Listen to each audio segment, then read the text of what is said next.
بسم الله الرحمن الرحيم فإن قلت هذا إنما يتم إذا كان الحكم إدراكا أما إذا كان فعلا فالتصديق يستدعي تصور الحكم لأنه فعل من الأفعال الاختيارية للنفس والأفعال الاختيارية إنما تصدر عنها بعد شعورها بها والقصد إلى إصدار فحصول الحكم موقوف على تصوره وحصول التصديق موقوف على حصول الحكم فحصول التصديق موقوف على تصور الحكم على أن المصنف في شرحه للملخص صرح به وجعله شرطا لا جزءا للتصديق حتى لا يزيد أجزاء التصديق على 4 فنقول قوله لأن كل تصديق لا بد فيه من تصور الحكم حكم يدل على أن تصور الحكم جزء من أجزاء التصديق فلو كان المراد به إيقاع النسبة في الموضعين لزاد أجزاء التصديق على 4 وهو مصرح بخلافه. قال الإمام في الملخص كل تصديق لا بد فيه من 3 تصورات تصور المحكوم عليه والمحكوم به والحكم. عزیز طلبہ، السلام علیکم ورحمۃ اللہ وبرکاتہ.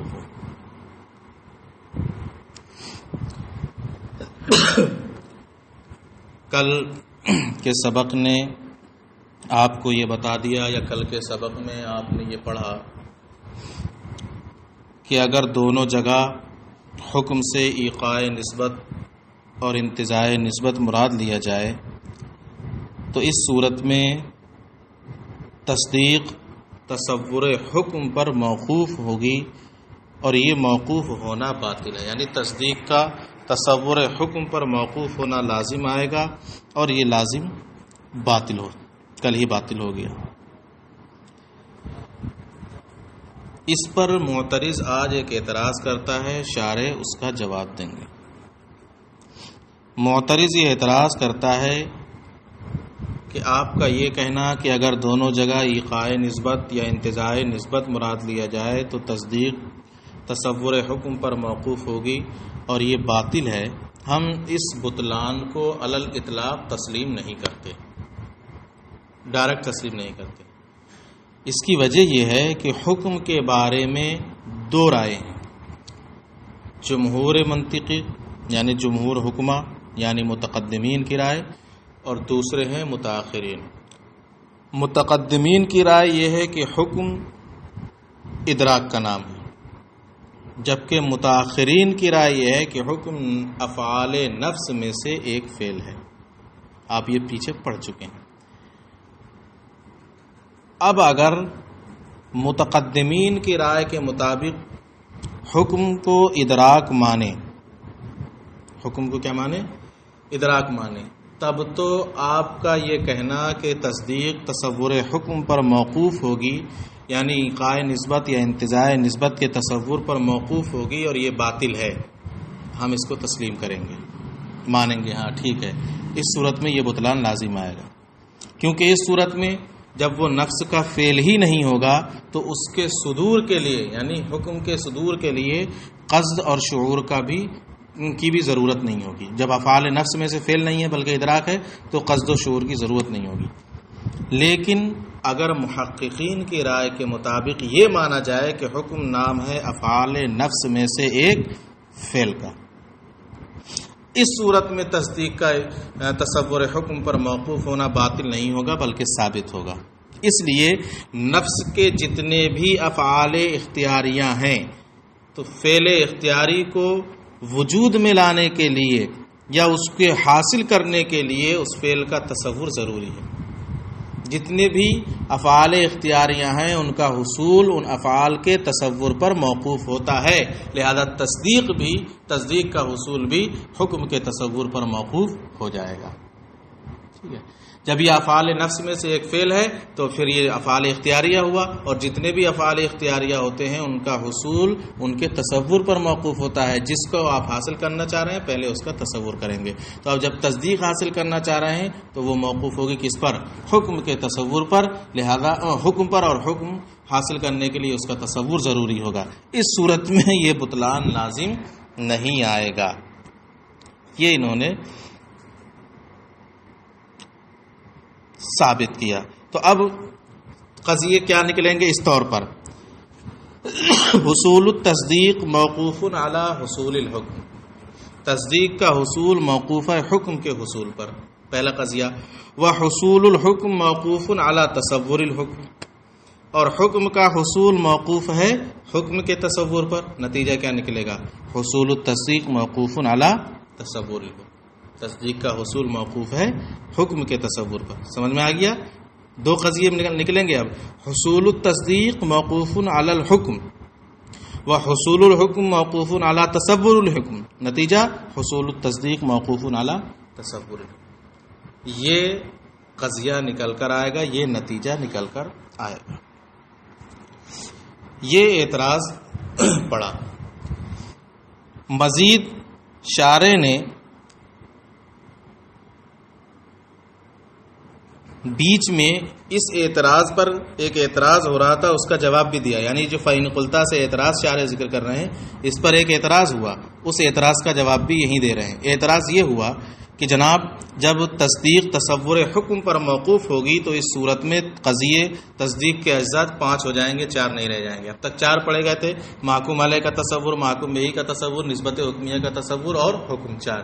یہ کہہ رہے ہیں کہ اگر تصور حکم کو بھی تصدیق میں شامل کر لیا جائے اور کہا جائے کہ تصدیق تصور حکم پر موقوف ہے، جیسا کہ اس اعتراض میں ثابت کر رہے ہیں، تو اجزائے تصدیق 5 ہو جائیں گے۔ اب محکوم علیہ کا تصور، محکوم بہ کا تصور، نسبت حکمیہ کا تصور، حکم اور تصور حکم، حکم اور تصور حکم، تو 5 ہو گئے۔ تو اس کا جواب دیا کہ تصور حکم یہ تصدیق کے لیے جز نہیں، یعنی موقوف علیہ تو ہے لیکن جز نہیں ہے، لہذا جب جز نہیں ہے تو قضیہ کے اجزاء بھی کتنے رہیں گے؟ 4 ہی رہیں گے، 5 نہیں ہوں گے۔ یہ شرط ہوگا، حکم کا تصور تصدیق کے لیے جز نہیں بلکہ شرط ہوگا، ٹھیک ہے؟ لہذا اجزاء قضیہ ابھی بھی 4 ہی رہیں گے اور وہ اس کی حقیقت سے خارج رہے گا۔ یہ ہوا پورا اعتراض۔ اب اس کا جواب سن لو، شارح خود ہی اس کا جواب دے رہے ہیں، کہتے ہیں کہ ہماری جو گفتگو چل رہی ہے وہ مصنف نے جو عبارت پیش کی کل تصدیق لا بد فیہ من الحکم، یہی کہا تھا ہر تصدیق میں حکم کا ہونا ضروری ہے، اس میں چل رہی ہے، اور یہ عبارت صراحتاً اس بات پر دلالت کر رہی ہے کہ تصور حکم یہ تصدیق کا جز ہے۔ تصور حکم کیا ہے؟ تصدیق کا جز ہے، کیونکہ اس میں انہوں نے فی ہی کہا ہے، لہو نہیں کہا ہے۔ اگر شرط ہوتا تو لہو کا استعمال ہوتا، فی ہی کہا ہے اور فی ہی جزیت پر دال ہے۔ اور جب تصور حکم تصدیق کا جز مان رہے ہیں تو تصور حکم تصدیق کا جز اسی وقت بن سکتا ہے جب پہلے لفظ حکم سے نسبت حکمیہ مراد لیں، کیونکہ اس صورت میں قضیے کے اجزاء 4 رہیں گے۔ پہلے حکم سے نسبت حکمیہ مراد لیں تبھی تصور حکم تصدیق کا جز بن سکتا ہے، اور اجزائے تصدیق 4 رہیں گے، اور اگر دونوں جگہ آپ نے ایقاء نسبت اور انتزاعی نسبت مراد لے لیا تو اجزائے تصدیق 5 ہو جائیں گے، 4 نہیں رہیں گے۔ یہی بتانا چاہ رہے ہیں۔ حالانکہ قضیے کے اجزاء کتنے ہوتے ہیں؟ 5 ہوتے ہیں، جو کہ مصنف کے مذہب کے بالکل قضیہ کے اجزاء تصدیق کے اجزاء 4 ہوتے ہیں۔ اب اگر 5 مان لیا جائے گا تو یہ مصنف کے مذہب کے خلاف ہے، اور مصنف نے بھی اس کی صراحت کی ہے کہ اجزاء تصدیق کتنے ہیں؟ 4 ہی ہیں۔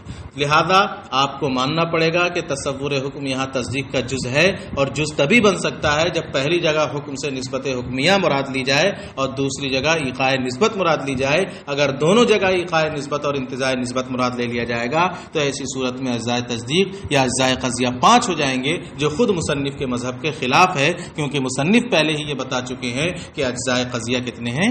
4 ہیں۔ اب اتنا اعتراض ملا لو۔ فَإِنْ قُلْتَ هَذَا إِنَّمَا يَتِمُّ إِذَا كَانَ الْحُكْمُ إِدْرَاكًا، آپ نے جو اعتراض جو وضاحت کی ہے کہ اگر دونوں جگہ ایقاء نسبت یا انتزاعی نسبت مراد لیں گے تو یہ خرابی لازم آئے گی، یہ تو اس وقت تام ہوگا جب حکم ادراک مانے، لیکن جب حکم کو فعل مانا جائے فالتصدیق یستدعی تصور الحکم، تو اس صورت میں تصدیق تصور حکم کا تقاضا کرے گی، لأنہ فعل من الافعال الاختیاریہ للنفس، اس لیے کہ حکم اس وقت نفس کے افعال اختیاریہ میں سے ایک فعل ہوگا، اور افعال اختیاریہ کا صدور ان کے شعور اور قصد کے بعد ہی ہوتا ہے. افعال اختیاریہ کا صدور ان کے شعور اور ان کی طرف ان کو صادر کرنے کے قصد کے بعد ہوتا ہے. تو اب حکم فحصول الحکم موقوف علی تصوری، اب نکال لیں. تو حکم کا حصول موقوف ہوگا اس کے تصور پر، یعنی حکم کے تصور پر، اور حصول تصدیق موقوف ہوگا حصول حکم پر، تو حصول تصدیق موقوف ہو جائے گا تصور حکم پر. یہ قضیے تھوڑے سے الٹے کر دیے ہیں، اصل یہ ہونا چاہیے حصول تصدیق موقوف علی حصول الحکم، تصدیق کا حصول موقوف ہے حکم کے حصول پر. وحصول الحکم موقوف علی تصور الحکم، اور حکم کا حصول موقوف ہے حکم کے تصور پر. تو نتیجہ نکلے گا فحصول التصدیق موقوف علی تصور الحکم. تو حکم کا حصول موقوف ہے حکم کے تصور، تصدیق کا حصول موقوف ہے حکم کے تصور پر. علی ان، اس کے علاوہ مصنف نے اپنی شرح ملخص میں اس کی صراحت بھی کی ہے، اور اس کو یعنی تصور حکم کو جزء تصدیق نہیں بنایا بلکہ اس کی شرط بنایا. یہ وہی اعتراض کا جواب ہے. حتی لا یزید اجزاء التصدیق علی اربعۃ، یہاں تک کہ اجزاء تصدیق 4 سے زیادہ نہیں ہوں گے.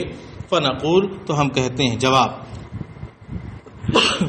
ہم جواب میں یہ کہیں گے کہ ہر تصدیق میں تصور حکم کا ہونا ضروری ہے. یہ ماتن کا قول ہے، ان کا قول لأن کل تصدیق لا بد فیہ من تصور الحکم، ان کے اس قول میں ہے کہ ہر تصدیق کے لیے تصور حکم ضروری ہے. یہ اس بات پر دلالت کر رہا ہے کہ تصور حکم اجزاء تصدیق میں سے ایک جز ہے. فلو کان المراد به ایقاع نسبت فی الموضعین، تو اگر دونوں جگہ حکم سے ایقاع نسبت مراد لیں تو اجزاء تصدیق 4 سے بڑھ جائیں گے. وہو مصرح بخلافہ، یہ تو خود مصنف کے اور ماتن کے خلاف ہے. قال الامام فی الملخص کل تصدیق لا بد فیہ من ثلاث تصورات. دیکھیے یہاں مصنف ایک چیز اور، شارح یعنی خود اپنے تائید کے لیے ایک امام راضی کا ایک قول نقل کر رہے ہیں یہاں پر. ٹھیک ہے، کیا امام راضی نے فرمایا کہ ہر تصدیق کے اندر تصورات ثلاثہ کا ہونا ضروری ہے، یعنی محکوم علیہ کا تصور، محکوم بہی کا تصور اور حکم کا. اس عبارت سے صراحتاً یہ سمجھا جا رہا ہے کہ تصور حکم تصدیق کے لیے جز ہے. ان کی اس عبارت سے، امام کی اس عبارت سے واضح سمجھ میں آ رہا ہے کہ تصور حکم تصدیق کے لیے جز ہے. اور مصنف کی عبارت بھی اسی طرح ہے، وہ بھی اس بات پر دلالت کرتی ہے کہ تصور حکم تصدیق کے لیے جز ہے. اور جز اسی وقت بن سکتا ہے جب پہلے حکم سے مراد نسبت حکمیہ ہو. اگر اس کا معنی ایقاع نسبت یا انتزاع نسبت مراد لیں تو قضیے کے اجزاء کا 5 ہونا لازم آئے گا، جو صراحتاً مصنف کے مذہب کے بھی کیا ہے، خلاف ہے. تو ایسی صورت میں جو مذہب مصنف کا ہے، ماتن کا ہے، وہی مذہب امام راضی کا بھی ہے. ان کے قول کو یہاں پر اسی لیے ذکر بھی کیا جا رہا ہے کہ تصور حکم جیسے امام راضی کے نزدیک تصدیق کا جز ہے، ایسے ہی مصنف کے نزدیک بھی جز ہے. اور اجزاء قضیہ 4 تبھی ہوں گے جب تصور حکم کو تصدیق کا جز مانا جائے. اگر دونوں جگہ ایقاع نسبت یا انتزاع نسبت مراد لے لیا جائے تو اجزاء قضیہ 4 نہیں بلکہ 5 ہو جائیں گے. امام نے ملخص میں کہا کہ ہر تصدیق کے لیے 3 تصورات کا ہونا ضروری ہے: محکوم علیہ کا تصور، محکوم بہی کا تصور اور حکم کا تصور. یہاں سے بات تھوڑی سی اب بدلے گی. ٹھیک ہے، ایک اعتراض گویا کہ ہوگا اور پھر اس کا جواب ہوگا. اتنا رہنے دو، یا آپ کل پڑھ لیجئے گا.